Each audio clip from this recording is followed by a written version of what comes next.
मागण्या होत्या त्यांनी काय आश्वासन दिलं? नमस्कार, मी राहुल सीताराम साळवे, सकल दिव्यांग संघटना अध्यक्ष. आज अंदाज समितीचे अध्यक्ष अर्जुनजी खोतकर साहेब आले. त्यांनी आज आमचं खरं तर आंदोलन होतं. आंदोलन हे तुकारामजी मुंडे साहेब यांची जी अचानक करण्यात आलेली बदली ही रद्द करण्यात यावी, आमदार खासदार यांच्याकडील दिव्यांगाचा राखीव निधी खर्च करण्यात यावा. गत 3 ते 4 महिन्यापासून संजय गांधी निराधार अनुदान योजनेतलं जे थकीत मानधन आहे हे दिव्यांगाच्या खात्यावर वर्ग करण्यात यावं. स्थानिक स्वराज्य संस्था, नागरी स्वराज्य संस्था यांच्याकडील दिव्यांगांचा निधी खर्च करण्यात यावा. या मागणीसाठी आम्ही जिल्हाधिकारी कार्यालयावर आमचं आंदोलन होतं. परंतु इथं आंदोलन करत असताना आम्हाला कळलं की अंदाज समितीचे सदस्य अध्यक्ष इथं आलेले आणि त्यांची बैठक सुरू आहे. आम्ही त्या अनुषंगाने आमचा मोर्चा वळला. इकडे वळल्याच्या नंतर जवळजवळ 3 तास आमचं आंदोलन इथं सुरू झालं. याच्यामध्ये महाराष्ट्र पोलीस प्रशासनाने आपल्या बळाचा सुद्धा वापर झाला. बळाच्या वापरामध्ये माझे दिव्यांग पडले, धक्काबुक्की झाली. ही खरंच मला अशोभनीय अशी बाब घडली. याचा मी खरं तर निषेध करतो.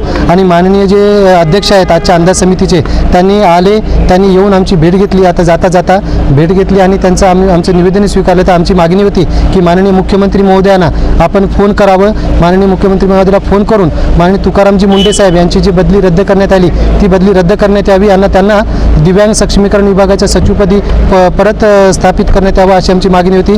माननीय अर्जुन खोतकर साहेबांनी मुख्यमंत्री महोदयांना फोन केला. त्यांचा फोन आमच्यासमोरच आता लावला. ते फोन लागला नाही.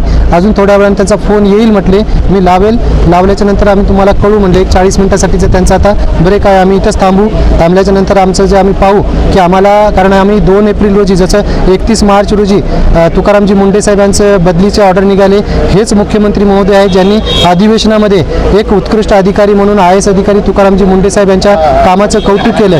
बोगस दिव्यांग असतील, बोगस दिव्यांग संस्था, शाळा असतील, या उघड केल्यामुळे त्यांची शाबासकी करत त्यांची पाठ तुपाटली आणि एकाएकी 31 मार्च रोजी त्यांची बदलीची ऑर्डर काढली. तर आपल्या माध्यमातून माननीय मुख्यमंत्री महोदयाला विनंती करतो की सर, एवढ्या वर्षाच्या बाद एक तर निसर्गाने दिव्यांगावर अन्याय केलेला आहे. आता कुठं दिव्यांगांना न्याय मिळण्याचे असे चिन्ह दिसत होते. तर आपल्या माध्यमातून आजवर खूप झाले गुंड.